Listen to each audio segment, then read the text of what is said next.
যে স্ট্যাটিস্টিক্যাল মেকানিক্সে যে এনার্জি লেভেলগুলো নিয়ে ডিল করা হয় সেগুলোতে ওটাকে জিরো সেট করা হয়, মানে আইডিয়ালি জিরো নয়, ওটা স্কেল শিফটিং ওটা জিরো শিফট করা হয়। আমরা আগের দিন যেটা পড়িয়েছিলাম সেটা ছিল আইডিয়াল বোস গ্যাস ছিল, আর এটা হচ্ছে আজকে যেটা আমরা স্টাডি করব একদম একই রকম, মানে যা কিছু আগের দিন পড়েছিলাম সেটারই মতো, শুধু ডিফারেন্স কোথায় জানো? আগের দিনের সঙ্গে আজকে যেটুকু ডিফারেন্স আছে সেটা ছিল যে বোজনদের ক্ষেত্রে একটা লেভেলে মানে যতগুলো সংখ্যক পার্টিকেল থাকতে পারে, নাম্বার অফ পার্টিকেলস যে কোনো ভ্যালু হতে পারতো বোজনের, কিন্তু ফার্মিয়ন তো তোমরা জানো যে পাউলি এক্সক্লুশন প্রিন্সিপাল অনুযায়ী যে সেখানে একটা বেশি পার্টিকেল একটা সিঙ্গেল পার্টিকেল স্টেটে থাকতে পারে। ন্যাচারালি এই ডিফারেন্সটাই মানে মোস্ট ইম্পর্টেন্ট, এবং এর ফলে মানে লো টেম্পারেচার যে বিহেভিয়ার সেটা একবারে আলাদা হয়ে যায়, মানে ড্রাস্টিক্যালি চেঞ্জ করে যায়, বুঝেছো? লো টেম্পারেচার রিজিয়নটাই হচ্ছে আমাদের মানে কোয়ান্টাম রিজিয়ন আর কি, যেখানটাতে গেলে আমরা দেখতে পাবো কোয়ান্টাম এফেক্টস গুলো নানান রকম ভাবে এক্সিবিটেড হবে। ন্যাচারালি এইখানে সেটাই বলা হয়েছে যে আনলাইক বোস কেস, জেড যে ফুগাসিটিটা সেটা যে কোনো ভ্যালু হতে পারে, মানে জিরো টু ইনফিনিটি, কিন্তু ওখানে কেমিক্যাল পটেনশিয়ালটা নেগেটিভ থাকার জন্য, ওখানে আমাদের কেমিক্যাল পটেনশিয়াল নেগেটিভ থাকার জন্য জেড এর ভ্যালুটা আমাদের জিরো থেকে মিউটা জিরো, সেখান জন্য জিরো টু ওয়ান ছিল, এখানে জিরো টু ইনফিনিটি হতে পারে। এইটা ম্যাথামেটিক্যাল ডিফারেন্সটা এই জেড এর ভ্যালু দিয়ে রিফ্লেক্টেড হচ্ছে। আর ফিজিক্যালি ব্যাপারটা যেটা ঘটে সেটা হচ্ছে যে পাউলি এক্সক্লুশন প্রিন্সিপালে বলছে যে লার্জ নাম্বার অফ পার্টিকেলস এখন একটা সিঙ্গেল পার্টিকেলে থাকার যে ব্যাপারটা, এই কোশ্চেনটা এখানে অ্যারাইজ করে না। Naturally there is no phenomenon like B condensation. তাহলে ফার্মি কেসটাতে আমরা দেখব যে কনডেনসেশন যেমন বোস আইনস্টাইন কনডেনসেশন আছে, ফার্মিয়নদের ক্ষেত্রে এরকম কিছু ঘটতেই পারে না। এখন আমাদের স্টার্টিং যে পয়েন্ট সেটা হচ্ছে গ্র্যান্ড পার্টিশন ফাংশন। এর আগের দিন যে ছিল যেটা বোজের ক্ষেত্রে, বোজনদের ক্ষেত্রে ছিল এটা 1/this, এখানে একটা মাইনাস ছিল, আর এখানে এটা প্লাস এবং এটা উপরে আছে। আর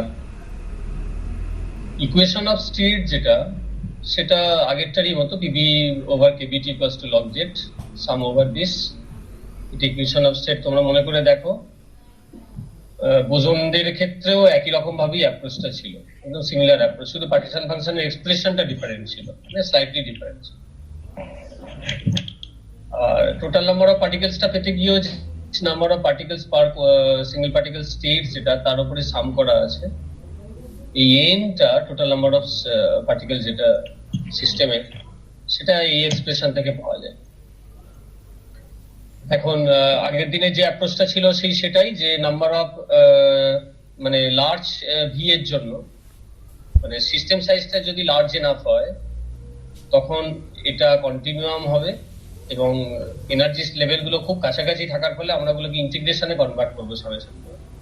সামেশনটা ইন্টিগ্রেশনে কনভার্ট করতে গেলে তোমরা জানো ডেনসিটি অফ স্টেটস এর কনসেপ্টটা আসে। এখানে বোজনদের থেকে একটু আলাদা, সেটা হলো যে এখানে একটা ওয়েট ফ্যাক্টর দিয়ে মাল্টিপ্লাই করতে হবে।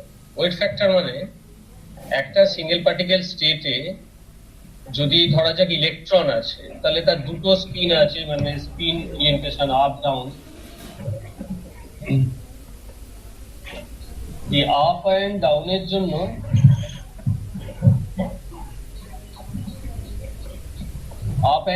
জন্য কিন্তু এর ভ্যালু 2 হবে তখন, মানে স্পিন ইলেকট্রনের ক্ষেত্রে পার্টিকুলার। কিন্তু যদি অন্য কোনো ফার্মিয়ন হয়, ধরা যাক তাদের স্পিন 3/2, তাহলে ধরো 2s+1, তার মানে ওয়েট ফ্যাক্টরটা 4 হয়ে যাবে।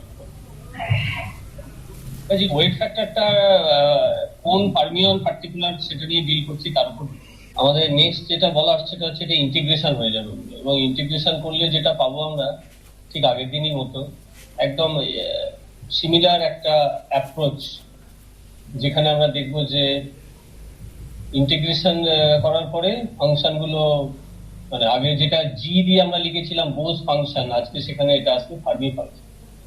ডিফারেন্সটা একটাই, ডিফারেন্সটা হচ্ছে যেটা যে আগের দিনে এটাতে মাইনাস ছিল, তাই না? মানে এই ফার্মি ফাংশনের এই এক্সপ্রেশন এখানে একটা মাইনাস ছিল। আজকে যেটা দেখছি ফার্মিয়নদের ক্ষেত্রে এটা প্লাস, এবং এই ফাংশনটার নাম হচ্ছে ফার্মি ফাংশন।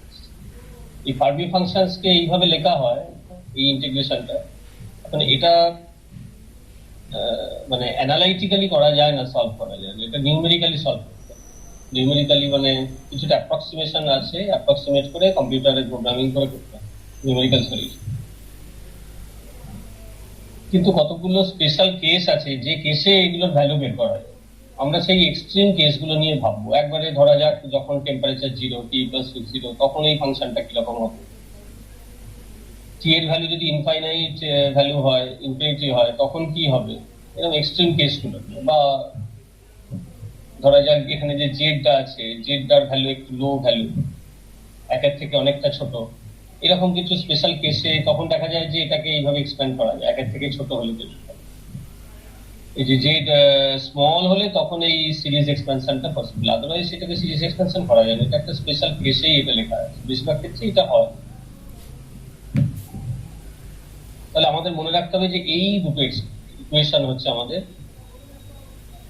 অ্যাকচুয়ালি তোমরা এইখান থেকে একটু এই জায়গাটা কনসেন্ট্রেট করো, দেখো একটা জিনিস, যে আমরা যখন আইডিয়াল গ্যাস নিয়ে ভাবতাম আগে, হ্যাঁ, মানে আদর্শ গ্যাস আর কি, সেখানে এই ধরনের কোনো ইকুয়েশন আসে না। এই রাইট হ্যান্ড সাইডে যে সেটা আসে না, যেটা আসে সেটা হচ্ছে যে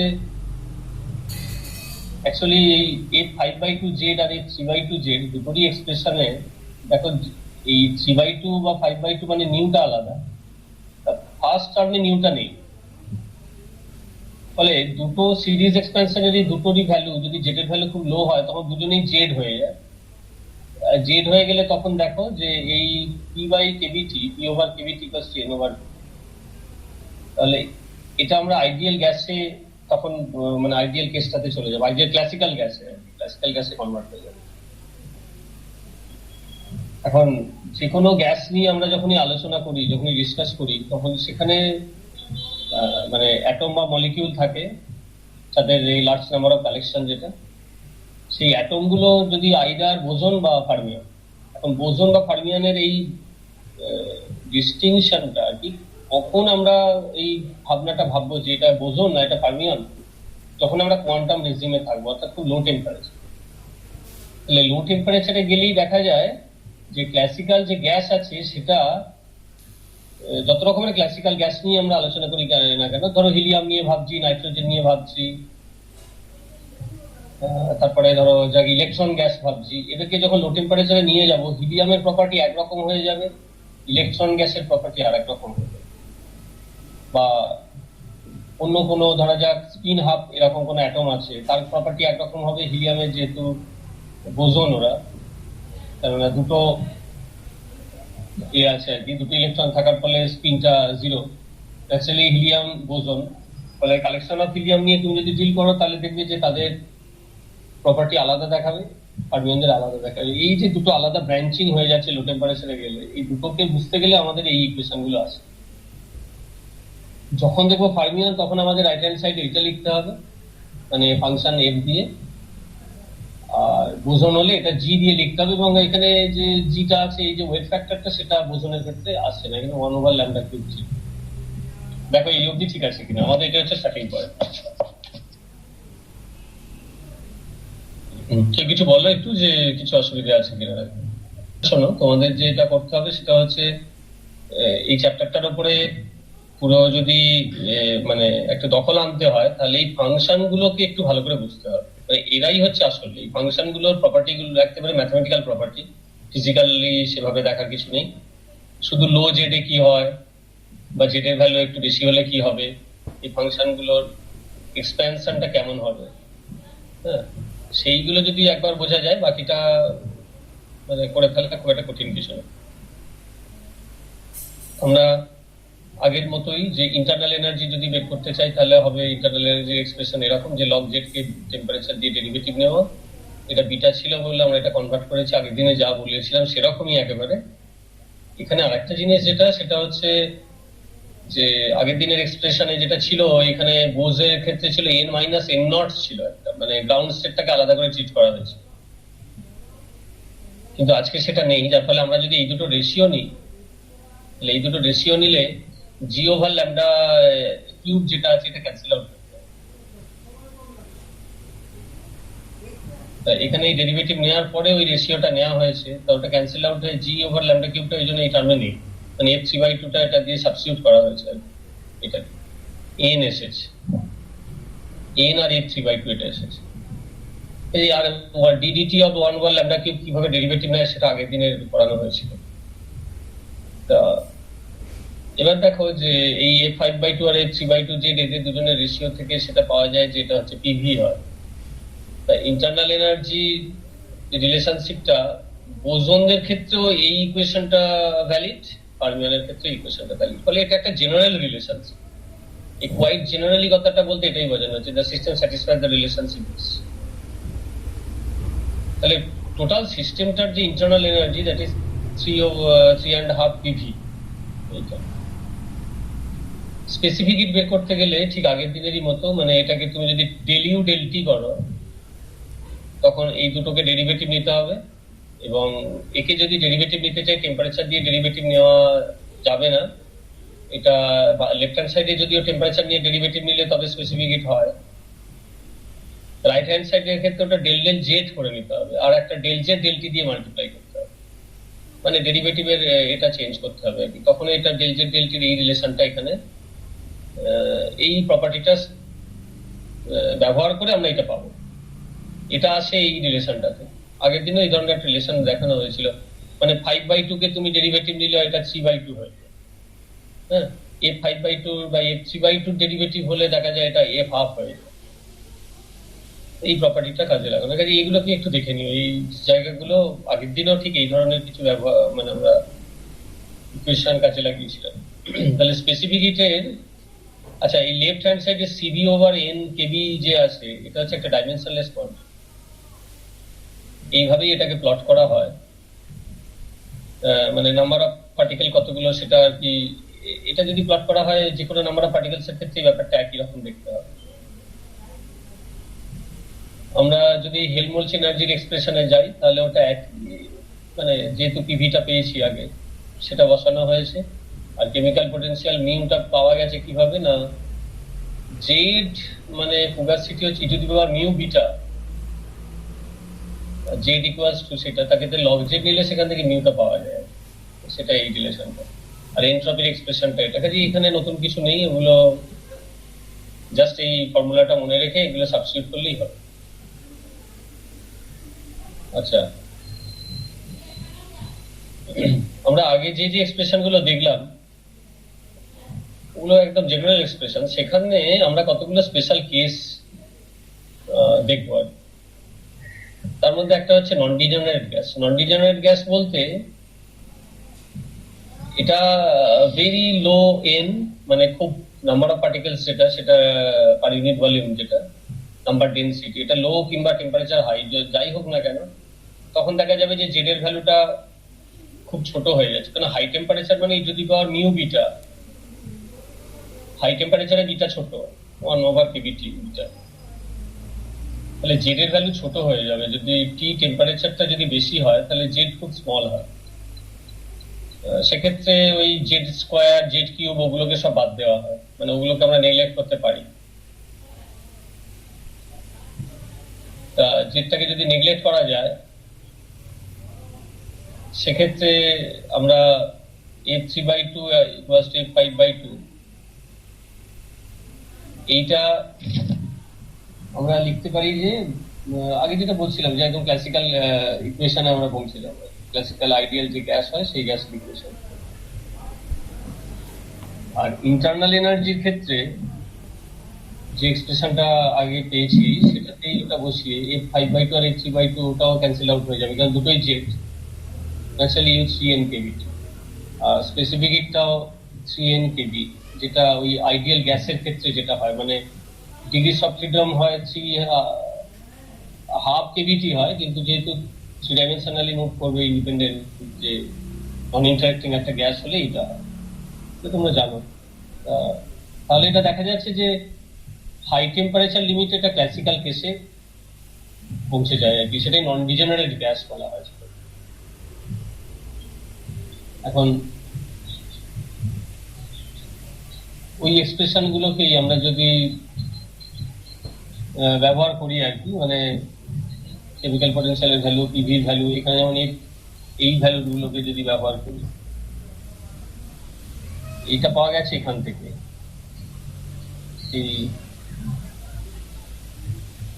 এই এক্সপ্রেশন থেকে ফ্রি এনার্জিটা, এই 5/2z আর এই 3/2z, এই দুটো যদি রেশিও হয় ক্যান্সেল আউট হয়ে যাবে, কারণ দুটো জেড আর কি, দুটো নন ডিজেনারেট কেস। তাহলে এটা 1 মাইনাস লগ জেড, সেইটা এখানে লেখা হয়েছিল, আর জেডটাকে সাবস্টিটিউট করা চেন ল্যাম্বডা কি বলছি। এখন entropy of the Fermi gas will be this, এখানেও এই দুটো রেশিও আছে, ক্যান্সেল আউট করলে এটা 5/2 মাইনাস লগ জেড। এখানে দেখো, if the parameter z is small in comparison with unity but not very small, তখন এই সিরিজ এক্সপেনশনটা পসিবল। সিরিজ এক্সপেনশন যদি আমরা দেখি, ব্যবহার করি, তাহলে এখানে a 5/2 এর জায়গায় এটা লিখতে পারি, মানে z minus z square 2 to the power 5/2 3 to the power 5/2, এই 5/2, আর এখানে 3/2 আছে বলে এখানে 3/2 ব্যবহার করা হচ্ছে। তাহলে এই দুটো এক্সপ্রেশন থেকে আমরা এর আগের দিন যেমন ইটারেটিভ প্রসেস সেটা কিভাবে করা হয়েছিল দেখো, সেই মেথডে আমরা এক্সপ্রেশনটা বার করবো p/kv2 কি হয়। অ্যাকচুয়ালি দেখো যে আমাদের ফার্স্ট স্টেপ হবে যে জেড গুলোকে নেগলেক্ট করা, মানে শুধু ফার্স্ট টার্মটা থাকবে জেড স্মল, সেখান থেকে আমরা যে জেড এর ভ্যালুটা পাবো, সেই জেডটা হবে এই এন ওভার ভিটাকে স্মল এন দিয়ে লেখা হবে, ল্যামডা কিউটা মাল্টিপ্লাই করা হবে, তখন এন ল্যামডা কিউ ওভার জি, সেটা হচ্ছে জেড। সেই জেডটা নিয়ে এসে আমরা পরে এক্সপ্রেশনে বসাবো, এইখানে এসে বসাবো, কিন্তু কিভাবে বসাবো না, এই জেডটাকে যেটা আছে এইটা ইকুয়ালস টু ওইদিকে ওটা নিয়ে যাব, নিয়ে গিয়ে মানে এই জেডটাকে একটা লেফট হ্যান্ড সাইডে নিয়ে যাবো, বা বাকিগুলোতে তারপর বসাবো। এটা হচ্ছে ইটারেটিভ প্রসেস। তাহলে দেখো সেটা কি, ফার্স্ট অ্যাপ্রক্সিমেশন হচ্ছে h/2z equals to z, approximately equals to z, আর h/2 n lambda Q G হয়, সেটা z মানে এই ভ্যালুটা। এই ভ্যালুটা কিভাবে বের করছি না, আমরা জানি যে এরকম একটা সিরিজ এক্সপেনশন আছে, তাহলে জেড কি হবে, এটা গিয়ে ওদিকে যোগ হবে, এই ফার্স্ট টার্মটা গিয়ে ওখানে অ্যাডিটিভ হিসেবে অ্যাপিয়ার করবে, আর বাকিটা নেগেটিভ থাকবে। আর এখানে যে জেড গুলো আছে, এই জেডে এনে আমরা এইটা বসাবো, তাহলে জেড এর ফার্স্ট টার্ম মানে সেকেন্ড অর্ডার যে কারেকশনটা, হ্যাঁ, এটা first term first order correction, এটা second order correction, second order correction টার্মটাই। এবার এইটাকে নিয়ে গিয়ে আমরা সেই প্রেসারের ইকুয়েশনটাতে বসাচ্ছি, p/kv2, z minus z square z 5/2, এই জেডটা নিয়ে গিয়ে ওখানে বসালে আমরা দেখবো যে p/n/kv2 এটা আছে। আচ্ছা, এইরকম একটা এক্সপ্রেশন তোমাদের বোধহয় হোমওয়ার্কে দেওয়া ছিল, এটা প্রুভ করার জন্য, বোঝ গেছে, যেখানে সেটা মাইনাস হয়, এটা প্লাস হয়, এটা মাইনাস। আমি বলছি যে এটা আসলে তোমাদের পরীক্ষায় কিন্তু এরকম ধরনের থাকতে পারে, এই যে এইটা প্রুভ করো। যাই হোক, এখানে ফার্মিয়নদের ক্ষেত্রে এটা আমি করে দেওয়া হয়েছে, বোসনদের ক্ষেত্রে তাহলে এটা তোমাদের হোমওয়ার্ক ছিল, এটা নিজেরা করে নিও, একই রকম সিমিলার অ্যাপ্রোচ। এখানে একটা জিনিস দেখার আছে, যে জিনিসটা মানে খুব ভাইটাল, সেটা হলো এটা প্লাস, এটা মাইনাস। অর্থাৎ ফার্মিয়নদের ক্ষেত্রে এটা 1 হওয়া মানে পরের টার্ম গুলোকে যদি নেগলেক্ট করো দুটো ক্ষেত্রেই, তুমি দেখো p/n/kv2, মানে এটা ক্লাসিক্যাল গ্যাস হয়ে গেল। তাহলে ক্লাসিক্যাল গ্যাসের থেকে ফার্মিয়নের ক্ষেত্রে প্রেসারটা বেশি, কারণ এটা প্লাস আছে, আর এখানে মাইনাস আছে, বোসনদের ক্ষেত্রে কম। তাহলে তিনটে বক্সের মধ্যে যদি একটা ক্লাসিক্যাল গ্যাস থাকে, একটা বোসন থাকে, আর একটা মানে একটা এমবি স্ট্যাটিস্টিক্স ফলো করে ক্লাসিক্যাল গ্যাস, একটা বি ফলো করে, একটা এফডি ফলো করে, তাহলে তিনটে বক্সের মধ্যে যদি বলা হয় কোনটায় প্রেসার বেশি থাকবে, বুঝতেই পারছো যে ফার্মিয়নদের যেটা আছে সেটাই প্রেসার বেশি থাকবে, বোসনদেরটা কম। যেখানে বোস গ্যাস আছে সেটা প্রেসার কম হবে, ক্লাসিক্যাল গ্যাসটা মাঝখানে থাকবে। এখন প্রশ্ন হচ্ছে যে এটা কেন হয়। এমনিতে কিন্তু ফার্মিয়ন বা বোসন এগুলো সব আইডিয়াল গ্যাস বলেছিলাম। আইডিয়াল গ্যাস মানে নন ইন্টারঅ্যাক্টিভ, যেখানে অ্যাট্রাকশনই নেই, সেখানে এটা অ্যাজ ইফ যেন এখানে একটা রিপালসিভ ফোর্স কাজ করছে। এই রিপালসিভ ফোর্সটা আসে ওই মানে ওয়েভ ফাংশনের সিমেট্রি থেকে এগুলো আসে। এটা একদম কোয়ান্টাম এফেক্ট। এখানে সেটা লেখা আছে যে this effective interactions arise from the correlations imposed by the symmetry of the quantum mechanical wave ফাংশনের সিমেট্রি অ্যান্টিসিমেট্রি এই প্রপার্টিটা থেকে আসে। কেন ফার্মিয়নরা তোমরা জানো যে সেটা অ্যান্টিসিমেট্রি হয়, মানে প্রপার্টি থাকে ফার্মিয়নদের। তখন আমরা দুটো পার্টিকেলের পজিশনকে ইন্টারচেঞ্জ করি, তখন সেটা অ্যান্টিসিমেট্রিক হয়ে যায় ফার্মিয়নদের ক্ষেত্রে। সেই কোয়ান্টাম ফিনোমেনা থেকে ওর প্লাস মাইনাসটা আসে। নেক্সট হচ্ছে যেটা আমরা যদি কোনো লো টেম্পারেচার ডিজেনারেট কেস দেখি, একদম ভেরি লো টেম্পারেচারে চলে যাই, বা T is very low, z very very larger than 1 and we cannot use the power series function of the values, সেক্ষেত্রে আমরা কি করব, এই ফার্মি ফাংশনকে এই লগ জেড ইনভার্সের অ্যাসিম্পটোটিক এক্সপ্যানশনে লিখতে হবে। এটাও একটা ম্যাথমেটিক্যাল একটা ব্যাপার, যেটা মানে কিভাবে আসে সেটা তোমরা অন্যভাবে স্টাডি করতে পারো, এটা আমারও ঠিক জানা নেই, কিন্তু আমরা জাস্ট এই রেজাল্টটা নিয়ে কাজ করব। a5/2z 8/15√π এরকম একটা প্রপার্টি দেখায় তখন খুব লো টেম্পারেচারে থাকে।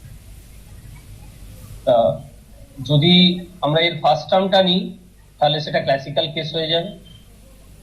ভুল বলছি, ফার্স্ট টার্মটা যদি আমরা নিই তাহলে একদম t=0 কেসটা হবে। Keeping only the first term in the above expression, we have to, this is identical to the ground state result, mu state first term value. আর যদি নেক্সট অর্ডার টার্ম গুলোকে নিই তাহলে সেখানে টেম্পারেচারটা আসে। এটা ওই নেক্সট হায়ার অর্ডার টার্মটাকে জাস্ট এর মধ্যে নিয়ে এসে তুমি এটা নিজেরাই দেখে নিতে পারবে যে log z = pv/ε হবে ফার্স্ট অ্যাপ্রক্সিমেশন থেকে যেটা পাওয়া গেছে। সেইটা এনে সাবস্টিটিউট করলে কেমিক্যাল পোটেনশিয়ালের এক্সপ্রেশন হয় এইটা। এটা খুব ইম্পর্টেন্ট, কেমিক্যাল পোটেনশিয়ালের এই এক্সপ্রেশন।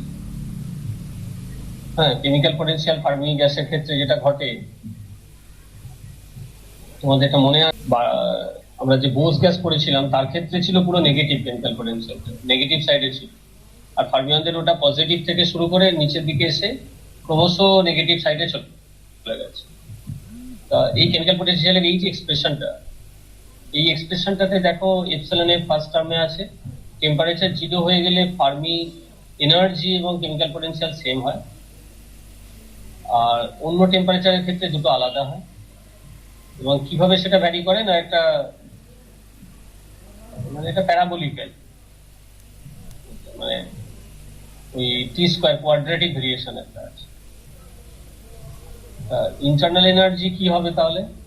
ইন্টারনাল এনার্জি a5/2 আর a3/2 ওই এক্সপ্রেশন গুলোকে নিয়ে এসে বসালে এগুলো, তাহলে এরকম একটা এক্সপ্রেশন পাওয়া যায়।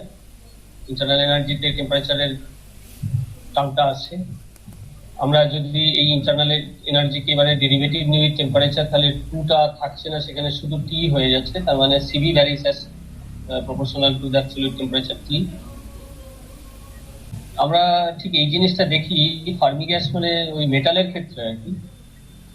এক্সাম্পল দেখো যে মেটালের ক্ষেত্রে আমরা দেখি যে ইলেকট্রন ফ্রি সেখানে পুরো, সেই ইলেকট্রন গুলো মানে ইলেকট্রন গ্যাস, সেটা আর কি ইলেকট্রন গ্যাস, তার স্পেসিফিকেটের কন্ট্রিবিউশন থাকে which varies as temperature t। আর তোমাদের মনে আছে যে ল্যাটিস কন্ট্রিবিউশনটা ছিল t⁻³ হ্যাঁ, এটা ডিভাই এর থিওরি থেকে তোমরা দেখেছিলে যে আইনস্টাইন ডিভাই তাদের যে কন্ট্রিবিউশন ছিল পরপর পড়েছিল এগুলো সলিড স্টেটে। এই দুটোই আমরা দেখবো যে লো টেম্পারেচারে ভ্যালিড এই রিলেশনটা। খুব হাই টেম্পারেচারে গেলে ক্লাসিক্যাল কেস এটা 3/2 হয়ে যায়, স্পেসিফিকেটে 3/2 তে অ্যাপ্রোচ করে হাই টেম্পারেচার। আর একটু লো টেম্পারেচারে গেলে এই t⁻³ এইটা তখন ডমিনেট করে, মানে এই টার্মটা এফেক্টটা বেশি হয়। আর আরো যদি লো টেম্পারেচারে চলে যাই তাহলে আমাদের ইলেকট্রনিক যে কন্ট্রিবিউশনটা বা বলা ভালো যে যেটা তাদের কাইনেটিক এনার্জি থেকে যে কন্ট্রিবিউশনটা আসে সেইটা তখন ডমিনেট করে। আর এখানে ফ্রি এনার্জি আর তার সঙ্গে এনট্রপির এক্সপ্রেশন গুলো আছে। এখানে একটা জিনিস বলার, যে টি অ্যাবসলিউট জিরোতে গিয়ে এনট্রপিটা জিরোর দিকে চলে যায়, যেটা থার্ড ল অফ থার্মোডাইনামিক্স, সেটাও এখানে দেখা যায়, মানে এটা ভেরিফাই করা যায়, সেটা এখানে হবে তো বটেই আর কি, মানে ভেরিফাই করে।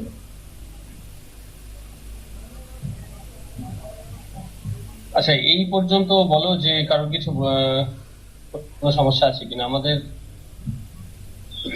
এরপরে আমরা ফার্মিয়নদের ম্যাগনেটিক প্রপার্টিটা দেখব। যদি ফার্মিয়নরা রিলেটিভিস্টিক রেঞ্জে থাকে আর কি, মানে ফার্মিয়ন গ্যাসটা যদি রিলেটিভ ভেলোসিটিতে থাকে, তখন কি এই এক্সপ্রেশন গুলো একই থাকবে? না না, মানে একদম আলাদা হয়ে যাবে। এটা নন রিলেটিভিস্টিক কেস। রিলেটিভিস্টিক যে কেস আছে সেটা আলাদা। যে ওই যে মানে এক্সট্রা টার্মটা যেটা আছে, আপনি বললেন যে সিমেট্রিক আর অ্যান্টি সিমেট্রিকের কারণে আসে, মানে ওইটা সিমেট্রিক আর অ্যান্টি সিমেট্রিক ধরে নেওয়া মানেই তো তাদের ইন্টারাকশন ধরে নেওয়া, কারণ পাউলি এক্সক্লুশন প্রিন্সিপাল থেকে মানে ওইসব গুলা ধরে নেওয়া, তো মানে ইন্টারাকশন ধরে নেওয়া। কিন্তু দেখো তুমি, যে আমরা পোটেনশিয়ালটা জিরো ধরেছি, মানে ওদের মধ্যে পার্টিকেল গুলোর মধ্যে কোনো ইন্টারাকশন নেই, কিন্তু একটা কোয়ান্টাম ইন্টারাকশন একটা যেন ইম্পোজ করা হচ্ছে আর কি, মানে কোয়ান্টাম মেকানিক্স এর দিক থেকে একটা কিছু রেস্ট্রিকশন ইম্পোজ হচ্ছে, সেখান থেকে এটা অ্যারাইজ করছে, মানে ওই ফাংশনের সিমেট্রি অ্যান্টি সিমেট্রি থেকে এটা আসছে। সাধারণত দেখা যায় যে যত মেটাল আছে বেশিরভাগ মেটালই হচ্ছে প্যারাম্যাগনেটিক, মানে আয়রন, নিকেল, কোবাল্ট, যেগুলো না আয়রন, নিকেল আর কি, তাদের ক্ষেত্রে ফেরোম্যাগনেটিক প্রপার্টি দেখায়। আয়রন আছে, নিকেল আছে এলিমেন্টস এর মধ্যে আর কি। আর একটা কি আছে বেশ এলিমেন্ট, যেটা ফেরোম্যাগনেটিক প্রপার্টি শো করে। যাই হোক, মানে তোমরা তো এটা জানো যে ফেরোম্যাগনেটিক প্রপার্টি যাদের আছে খুব স্ট্রংলি, মানে তারা অ্যাট্রাক্ট করতে পারবে যদি তাদের ম্যাগনেটিক ফিল্ডের স্ট্রং রেঞ্জে তারা সমস্ত জায়গায়। তা ফেরোম্যাগনেটিক ব্যাপারটা কিন্তু কয়েকটা মাত্র মেটালের ক্ষেত্রে আছে, বেশিরভাগ মেটালই হচ্ছে প্যারাম্যাগনেটিক। এখন প্রশ্ন হচ্ছে কেন প্যারাম্যাগনেটিক, সেটা কিন্তু দীর্ঘদিন ধরে আনরিজলভ ছিল, মানে সেটা বোঝা যাচ্ছিল না। পাউলি প্রথম এটা দেখিয়েছিলেন, সেটা 1927-এ, যে মেটালের মধ্যে যে ফ্রি ইলেকট্রনসটা আছে তাদের স্পিন থেকে এই প্যারাম্যাগনেটিক প্রপার্টিটা আসে। তা আমরা সেইটা আজকে দেখব, যে ইলেকট্রন বা যে কোনো ফার্মিয়নের যদি স্পিনটাকে আমরা কনসিডার করি, এখানে আমরা পার্টিকুলারলি স্পিন মানে ইলেকট্রনেরটাই দেখবো আর কি। তার জন্য আমরা স্মল জি বলে যেটা ওয়েট ফ্যাক্টর ধরেছিলাম সেটাকে আমরা 2 ধরে নেব। আর পাউলি প্যারাম্যাগনেটিজম বলতে এটাকেই বোঝানো হয় যে মেটালের যে ফ্রি ইলেকট্রন আছে তাদের যে কন্ট্রিবিউশন। আর ল্যান্ডাউ ডায়াম্যাগনেটিজম বলতে আর একটা জিনিস আছে, যে মেটালের মধ্যে ওই ইলেকট্রন গুলো যে অরবিটাল কোয়ান্টাইজেশন থেকে ম্যাগনেটিক ফিল্ডের প্রেজেন্সে তাদের একটা অরবিটাল কোয়ান্টাইজেশন, সেখান থেকে ডায়াম্যাগনেটিজম আসে। দুটো কন্ট্রিবিউশন আছে, মানে free electrons in metals make 2 contributions, একটা হচ্ছে প্যারাম্যাগনেটিক কন্ট্রিবিউশন, একটা ডায়াম্যাগনেটিক। এটা আমরা জানি যে ডায়াম্যাগনেটিজমের যে সাসেপ্টিবিলিটিতে কন্ট্রিবিউশনটা নেগেটিভ হয়, প্যারাম্যাগনেটিজমে এটা হয় পজিটিভ কন্ট্রিবিউশন, সাসেপ্টিবিলিটি পজিটিভ, আর ডায়াম্যাগনেটিক সাসেপ্টিবিলিটি নেগেটিভ। এখন ল্যান্ডাউ ডায়াম্যাগনেটিজম যেটা, সেটার পার্টের থেকে এই প্যারাম্যাগনেটিক যে কন্ট্রিবিউশনটা সেটা অনেক বেশি, যার ফলে টোটাল দুটো রেজাল্টেন্ট হলে দেখবে তুমি এটা প্যারাম্যাগনেটিক সাবস্টেন্স। ল্যান্ডাউ ডায়াম্যাগনেটিজম 1930-তে, যেটা এলডি ল্যান্ডাউ এর কাজ ছিল, কন্ট্রিবিউশন ছিল। এখন এটা আমরা পরে একদিন দেখবো। ঠিক আছে, আমরা যেটা বলছিলাম যে ম্যাগনেটিক ফিল্ড যদি অ্যাপ্লাই করা হয় তাহলে ইলেকট্রন গ্যাস যেটা আছে সেটাতে দুটো গ্রুপে সেপারেটেড হয়ে যায়। একটা গ্রুপ কি করে, যাদের স্পিনটা ওই অ্যালাইনড হয়ে যায় অ্যালং ফিল্ড ডিরেকশন, আর একটা গ্রুপ ফিল্ডের অপোজিট ডিরেকশন অ্যালাইনড হয়ে যায়। এই অ্যালাইনমেন্টের ফলে কি হয়, স্পিন আপ আর স্পিন ডাউনের, এটা স্পষ্ট বুঝতে পারছো তো, যে মানে এই ফার্মি এনার্জি লেভেলের শিফট হয়ে যাচ্ছে। এই শিফটিং এর জন্য আছে এখানে যে মিউ স্টার বিটাকে, মিউ স্টার মানে এখানে magnetic moment, intrinsic magnetic moment due to spin, সেটা মিউ স্টার। স্টার দেওয়া আলাদা কিছু নেই, এমনি জাস্ট ওই কেমিক্যাল পোটেনশিয়াল মিউ লেখা হচ্ছিল বলে এখানে একটা স্টার দিয়ে এটাকে সিম্বলটা আলাদা করা হয়েছে। তো তোমরা এটা জানো যে এরকম একটা জাইরোম্যাগনেটিক রেশিও আছে, E/2m হয়, আর h+2 টা হচ্ছে স্পিন হাফ বলে স্পিন ম্যাগনেটিক মোমেন্টটা। সেখান থেকে ইন্ট্রিনসিক ম্যাগনেটিক মোমেন্ট ভার্সাস একটা যে পার্টিকুলার যেটা হবে h+2m বোর ম্যাগনেটনের সঙ্গে প্রায় সমান, কেননা জি এই গামার ভ্যালুটা প্রায় 2 এর কাছাকাছি। এটা ক্যান্সেল h+2m বোর ম্যাগনেটন, অনেক বইয়ে ওই জন্য এটা মিউ স্টার দিয়ে না লিখে এটা বোর ম্যাগনেটন মিউ বি দিয়েও লিখছে।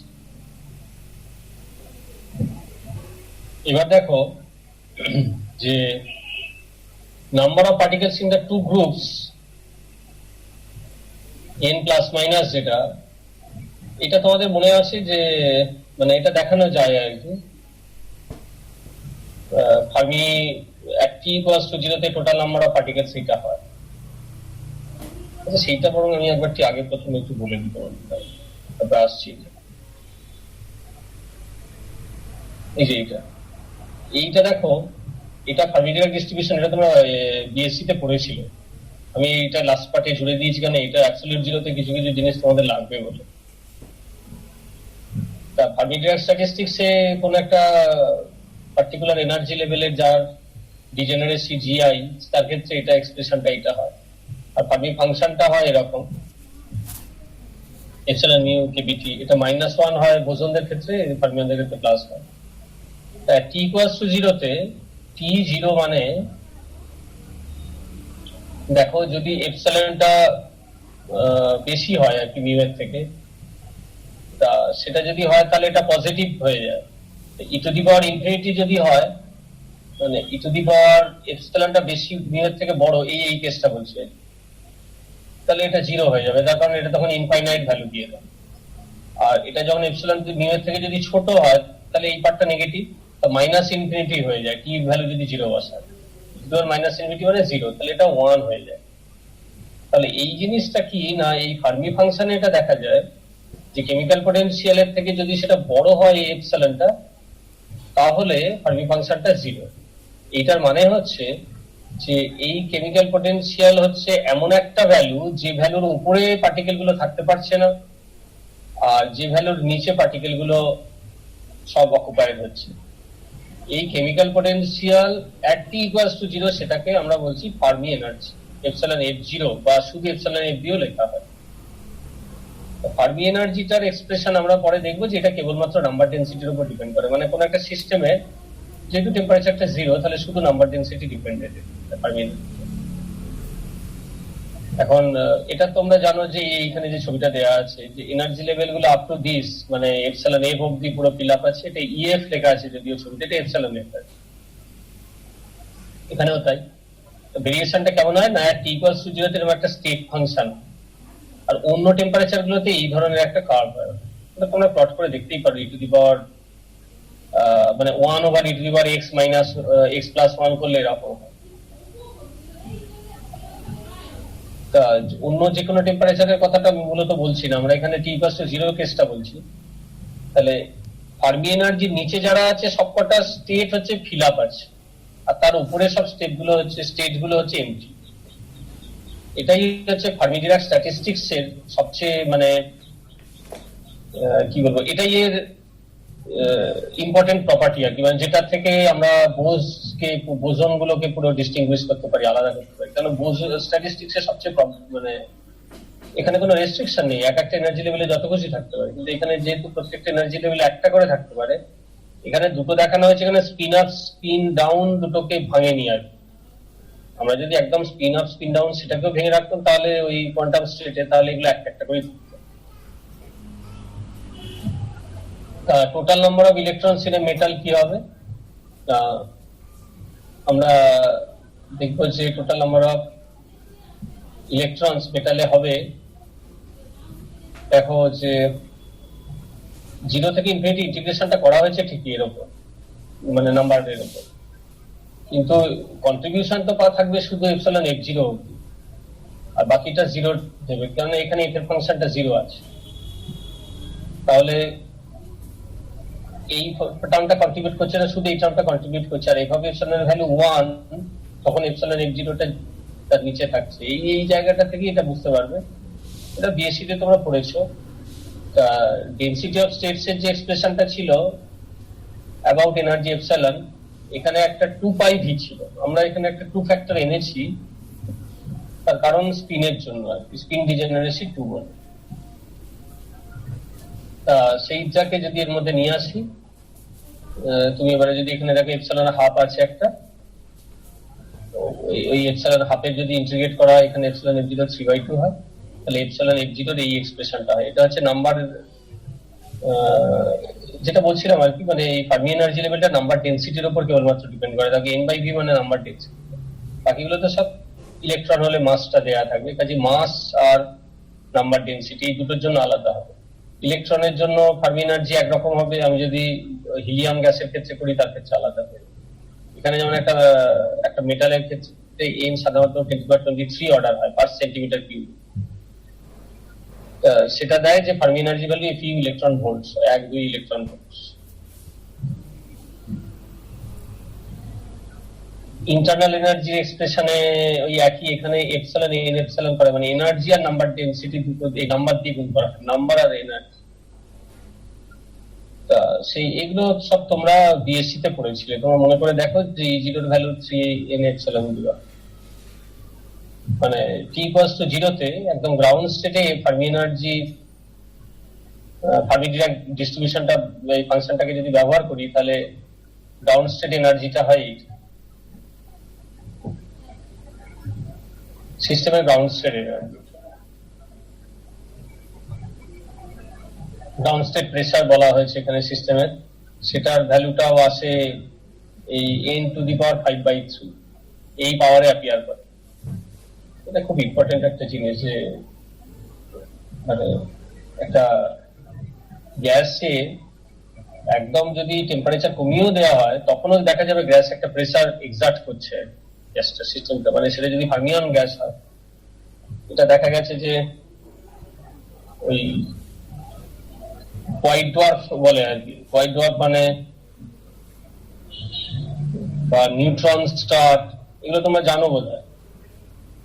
মানে একটা স্টার যখন একেবারে তার সমস্ত হিলিয়াম হাইড্রোজেনটা জ্বালানিটা প্রায় নিঃশেষিত হয়ে যায়, শেষ হয়ে যায়, তখন দেখা যায় যে টেম্পারেচার ফল করে যাওয়ার ফলে এক্সটার্নাল যে প্রেসারটা আর কি, মানে হাই টেম্পারেচারে থাকলে গ্যাসটার বাইরের দিকে একটা প্রেসার থাকে, হিউজ প্রেসার থাকে ডিউ টু টেম্পারেচার, সেই প্রেসারটা হঠাৎ করে ফল করে যায় আর ব্যালেন্সটা নষ্ট হয়ে যায়। কেননা একটা বড় ধরো সূর্য, যেমন এটা যদি টেম্পারেচার কমে যায়, তাহলে দেখা যাবে যে গ্র্যাভিটেশনাল পুলের জন্য সূর্যের সবটা আর কি ক্রমশ ছোট হতে হতে কেন্দ্রের দিকে চলে যাবে গোটা মাসটা। এই যাওয়ার সময় গিয়ে কতটা ছোট হবে না, আবার একটা ভেতরে একটা প্রেসার তৈরি হবে, সেই প্রেসারটাই হবে আমাদের এই প্রেসারটা, যে প্রেসারটা আসে তার ফার্মিয়ন থেকে আসবে, ইলেকট্রন প্রেসার থেকে। এরকম ভাবে একটা স্টার লাস্টলি খুব ছোট অবস্থাতে থাকলেও সেখানে ইকুইলিব্রিয়াম মেইনটেইন হয় ডিউ টু দিস প্রেসার। এবং এই স্টার গুলোর মাস খুব বড় হয় কিন্তু সাইজে খুব ছোট হয়, আকাশে থাকে এগুলো সব, এগুলোকে হোয়াইট ডোয়ার্ফ। আর একটু সাইজ বেশি হলে সেগুলো নিউট্রন স্টার। এর স্ট্যাটিস্টিক্সটা পড়তে গেলে তখন আবার এই ফর্মুলাটা খুব কাজে লাগে। The 0 point pressure arises from the fact that there must be some moving particles at absolute zero. Absolute zero তেও কিছু পার্টিকেল মুভিং পার্টিকেল মানে তারা একদম গ্রাউন্ড স্টেটে এপসিলন 0 তে নেই আর কি, তার হায়ার এনার্জি লেভেল গুলোতে তারা আছে। না সবাই তো আর গ্রাউন্ড স্টেটে যেতে পারবে না, একটার বেশি তো থাকতে পারবে না। এখানে একটা প্রবলেম দিয়ে রেখেছি, এটা গ্র্যান্ড পার্টিশন ফাংশন কিভাবে কাজে লাগানোর প্রবলেম, এটা তোমরা দেখে নিও, অসুবিধা হলে আমাকে বলো। এটা একদম শেষ সাইড ছিল। তাহলে আমরা এই যে জিনিসটা বলার জন্য এটা এখানটা এলাম, সেটা হলো যে নাম্বার অফ পার্টিকেলসটার সঙ্গে এই যে n/v, সেখানের সঙ্গে এপসিলন 0 যে রিলেশনটা দেখো একটা 2/3 আছে, তাহলে n বার করলে এপসিলন f0 3/2 হবে এটা, আর এই h² 8m πv 3 এইগুলো সব আসবে, আর এপসিলন 0 এর পাওয়ারে 3/2 আসবে এই নাম্বার অফ পার্টিকেলস।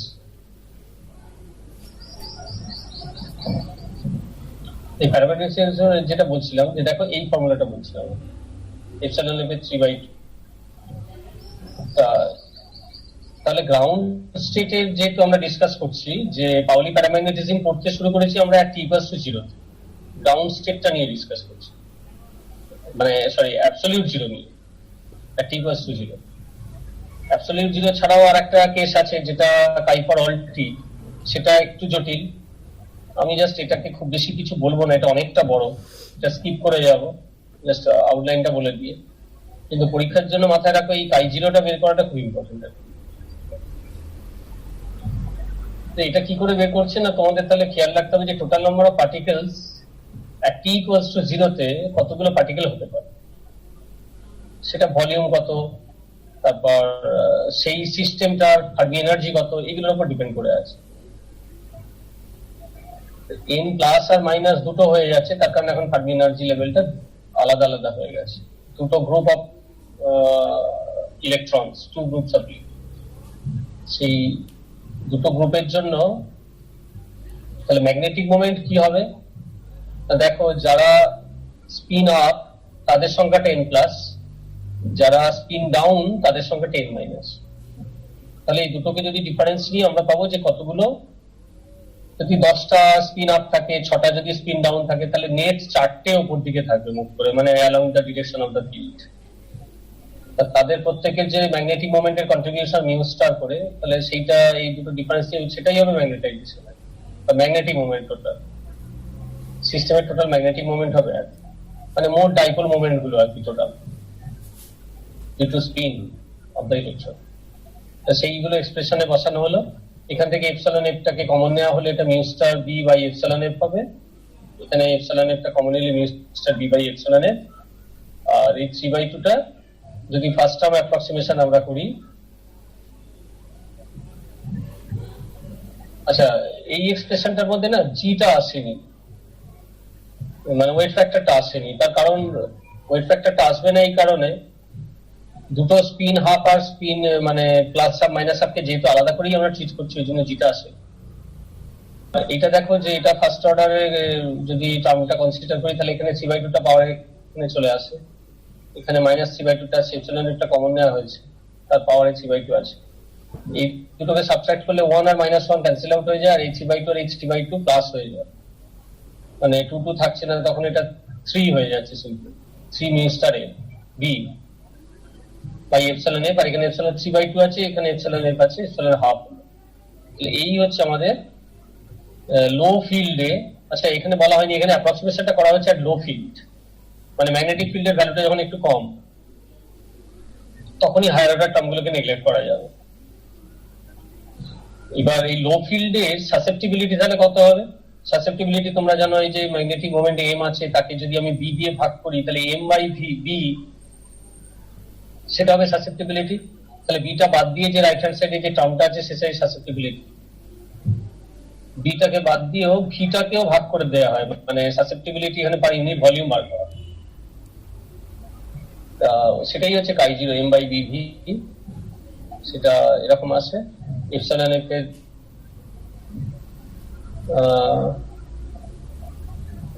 এই এক্সপ্রেশনটাকে আরেকটু সিম্পলিফাই করা যায় আর কি। ওই এপসিলন এফ এর যে এক্সপ্রেশনটা আগে ছিল, মানে এই যে এক্সপ্রেশনটা আছে total number of particles N, এই এপসিলন এফ এর 3/2 ভ্যালুটা এখানে এন দিয়ে ওটাকে আনা হয়েছে, সেইটা নিয়ে এলে দেখা যায় যে এক্সপ্রেশনটা এরকম আছে। এনটা হচ্ছে নাম্বার ডেনসিটি। তোমরা এটা তাহলে একটু নিজেরা এই স্টেপটা মাঝখানের একটা স্টেপ তো এখানে জাম্প করা আছে, এটা নিজেরা করে নিন। এটা থেকে এখানে যেটা বলার সেটা হচ্ছে যে পাউলি প্রথম যখন এটা এই প্যারাম্যাগনেটিক সাসেপ্টিবিলিটি, প্যারাম্যাগনেটিক কেন হয় মেটাল, সেটা বলতে গিয়ে যখন এই এক্সপ্রেশনটা বের করেছিলেন, তখন দেখা গিয়েছিল যে সাসেপ্টিবিলিটিটা টেম্পারেচারের উপর ডিপেন্ড করে। ইলেকট্রন যে সাসেপ্টিবিলিটি বা প্যারাম্যাগনেটিক সাসেপ্টিবিলিটি কন্ট্রিবিউট করে, that does not depend on temperature, it depends only on the number density.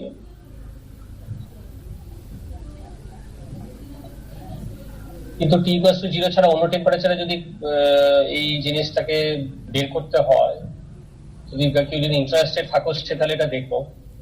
তখন এনার্জি লেভেল গুলোকে আমরা মোমেন্টাম দিয়ে মানে এক একটা এনার্জি লেভেলের এপসাইলন এনার্জি লেভেল বা পি মোমেন্টাম স্টেট এক দুভাবে এটাকে করা যায়।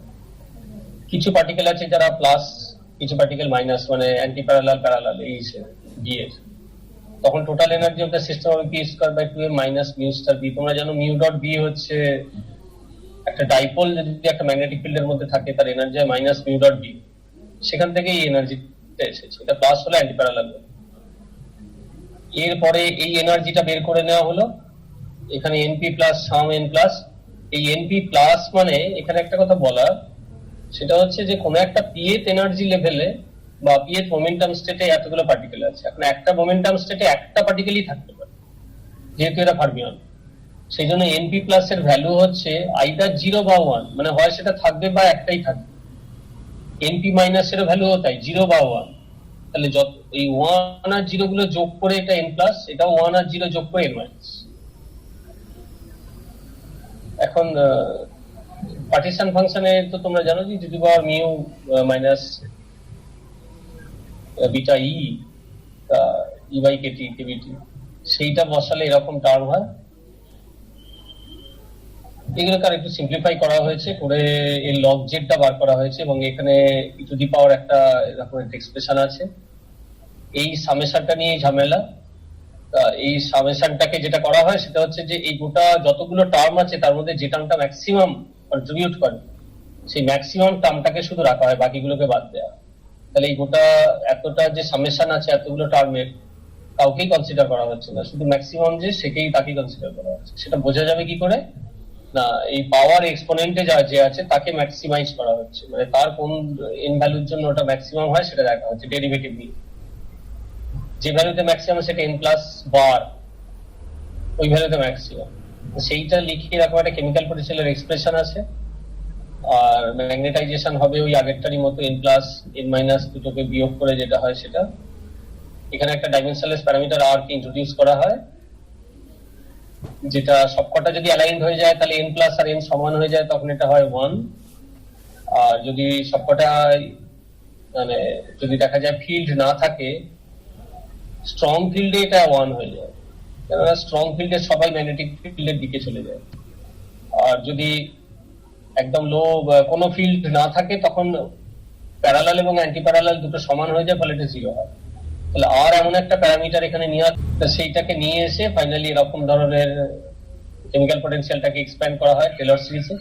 টেলর সিরিজ এক্সপ্যানশনে এটা আসে এইটা, এখানে সাসেপ্টিবিলিটি প্যারামিটারটাকে বের করতে গিয়ে দেখা যায় del mu naught del X আসে। আমাদের এগুলোকে যদি অ্যাপ্লাই করা হয় আইডিয়াল কেসে আর কি t+0 তে, তখন দেখা যায় আমরা যেটা আগে পেয়েছিলাম সেটাই ফিরে পাওয়া যায়, এই সাসেপ্টিবিলিটির এক্সপ্রেশনটা। আর অন্য টেম্পারেচার গুলোতে সাসেপ্টিবিলিটি অনেকটা কেমিক্যাল পোটেনশিয়াল যেভাবে সেই টি স্কয়ার দিয়ে ছিল pi square by 12 epsilon minus pi square by 12 KBT epsilon, সেরকমই হয়। যদি টেম্পারেচারটা খুব লো মানে হাই টেম্পারেচার হয়, ভেরি হাই টেম্পারেচার হয়, তখন একরকম হবে। সেক্ষেত্রে ফাইনাইট যদি হাই টেম্পারেচার হয়, মানে ভেরি হাই টেম্পারেচার আর ফাইনাইট টেম্পারেচার বাট হাই, তখন আবার এক্সপ্রেশনটা এরকম হয়। সেখানে একটা কারেকশন টার্মটা এইভাবে t^3/2 আসে। এইগুলো তোমরা পরে যদি দরকার পড়ে দেখে নিও। যে ম্যাগনেটিক ফিল্ড হাই হলেও তাহলেও তো মনে হয় দুটো স্টেট আলাদা থাকবে, আপটা আলাদা ডাউনটা আলাদা, তখন তো ওইটা 1 হবে কি, মানে n প্লাস মাইনাস এই আর এর ভ্যালুটা আর কি যেটা দেখালেন। হ্যাঁ, ওটা অ্যাকচুয়ালি আর এর ভ্যালু ম্যাগনেটিক ফিল্ড যদি ভীষণ হাই হয়, মানে একদম প্রায় ইনফাইনাইট ভ্যালুর দিকে যায়, তখন ওটা সমান হয়ে যায়, মানে ওটা লিমিটিং ভ্যালু 1। অ্যাকচুয়ালি অপোজিট দিকে থাকার কারণটা হচ্ছে যে এটা তো মানে টেম্পারেচার তো আছে কিছু না কিছু, টেম্পারেচার থাকলেই তোমার ওখানে একটা থার্মাল অ্যাজিটেশনের জন্য একটা র্যান্ডম ওরিয়েন্টেশন থাকে। এখন এখানে তো আর যে কোনো দিকে ওরিয়েন্টেড হতে পারে না, কেননা এখানে বলা হয়েছে আইদার আপ বা আইদার ডাউন অর ডাউন। তোমরা যেটা করবে মানে এটা প্রিপারেশন নেওয়ার জন্য, মানে বোজন আর ফার্মিয়ন দুটোকে আলাদা আলাদা দুটো কলম টেনে একদম ইকুয়ালি পাশাপাশি রেখে পড়বে। একটা জিনিস লক্ষ্য করবে যে টিসি বলে যে টেম্পারেচারটা, মানে বোস কন্ডেনসেশন যে টেম্পারেচার, সেই টেম্পারেচারটা তার নিচে গিয়ে বোসন আলাদা প্রপার্টি দেয়, কিন্তু তার উপরে যে প্রপার্টি গুলো সেগুলো অনেকটাই ফার্মিয়নের মতোই প্রপার্টি, কিছুটা অনেকটা মিল আছে দেখবে। যদিও ফার্মিয়নের প্রপার্টি আলাদা হয়ে যায় লো টেম্পারেচারে গিয়ে, তার কারণ অনেকটা লো টেম্পারেচার আলাদা হয়ে যায়। তার কারণ হচ্ছে যে যেহেতু এটা একটার বেশি কোয়ান্টাম স্টেটে থাকতে পারে না পাউলি এক্সক্লুশন প্রিন্সিপালের। কিন্তু এটা দুটোকে কম্পেয়ার করে পড়লে পাশাপাশি আমার মনে হয় জিনিসটা বুঝতে সুবিধা হবে। যেটুকু ছোট ছোট ডিফারেন্স আছে তখন সেটা তুমি আইডেন্টিফাই করতে পারবে, এবং একদম অ্যাপ্রোচটা সেম। আচ্ছা, আর কেউ কিছু বলবে? বলো। মোটামুটি আমার যেটুকু বলার ছিল আজকে হয়ে গেছে। এখানে ওই যে সাসেপ্টিবিলিটি তো নাম্বার ডেনসিটির সঙ্গে প্রপোর্শনাল হচ্ছে। তার মানে আমি যদি নাম্বার অফ ডেন্স পার্টিকেলস যদি বাড়াই ফার্মিয়নদের, তাহলে তারা কি ফেরোম্যাগনেটিক দেখাবে? না না, হবে না, তো অনেক বেশি ভ্যালু হয়। এটা ক্যালকুলেট করে একটা প্রবলেম করলেই দেখতে পাবে যে কতটুকুই বা বেশি হবে আর কি। কেননা এপসাইলন এফ এর ভ্যালু আছে কয়েক ইলেকট্রন ভোল্ট মাত্র, তারপর মিনস্টারের ভ্যালু, এগুলো এক্সাক্ট ভ্যালু গুলোকে দিয়ে বসিয়ে তুমি দেখতে পারো। তুমি ভালোই প্রশ্নটা করেছিলে, বসিয়ে দেখতে পারো যে কাইজির ভ্যালুটা কত আসছে। আমার ধারণা এটা খুবই কম হবে। আগের দিন যেগুলো পড়িয়েছিলাম সেগুলোও সব আছে। এটা যেমন বোসনের ক্ষেত্রে ছিল, সেখানেও তুমি দেখবে সমস্যাটা কোথায় না, এই G5/2 যে এর বিহেভিয়ারটা মানে বা G3/2 অর্থাৎ বোস ফাংশন আর ফার্মি ফাংশন এরাই দুজনে কন্ট্রোল করছে পুরো প্রপার্টি গুলো। এই বোস ফাংশন ফার্মি ফাংশন এদেরকে নিয়ে ভালো করে একটু পড়তে হবে। এখানে G3/2 আছে, এই জিনিসগুলো তোমাদের একটু দেখে নিতে হবে। মানে এখানে এই যে ইকুয়েশনটা বলছিল, এখানে দেখো এটা ছিল বোসনদের ক্ষেত্রে, ফার্মিয়নদের ক্ষেত্রে একই রকম। এখানে F হয়ে যাবে, আর খালি এই স্পিন ডিজেনারেসির জন্য তুমি এখানে 2 বসাতে পারো ইলেকট্রন হলে, এখানেও 2, কিংবা আর বাকি ফার্মিয়নদের ক্ষেত্রে এখানে G বসানো হচ্ছিল, মানে ফার্মিয়নের ক্ষেত্রে বলছি। আর N0টা ওখানে ফার্মিয়নের ক্ষেত্রে নেগলেক্ট করে ওটা 0 ধরে নেওয়া হয়েছে, মানে গ্রাউন্ড স্টেটটাকে আলাদা করে ধরা হয়নি আর কি। N/G এর মধ্যে সেটা ফার্মিয়নের ক্ষেত্রে থাকছে। তাহলে একই, খালি প্রপার্টি গুলো আলাদা হয়ে যাওয়ার কারণটা হচ্ছে এই রাইট হ্যান্ড সাইডের এই ফাংশন দুটো, ফার্মিয়ন আর বোসন, এই দুটোকে যদি তুমি ভালো করে প্রপার্টি গুলো স্টাডি করে নাও আলাদা আলাদা করে, মানে ম্যাথামেটিক্সটা যদি জেনে নাও এদের, যে সিরিজ এক্সপ্যানশন কোন কোন জেড এর জন্য কি রকম হয়, লো জেড এ কত হয়, হাই জেড এ কি হয়, মিডিয়াম রেঞ্জে থাকলে কি হয়, তাহলে আমার মনে হয় এটা খুব একটা মানে জটিল হবে না।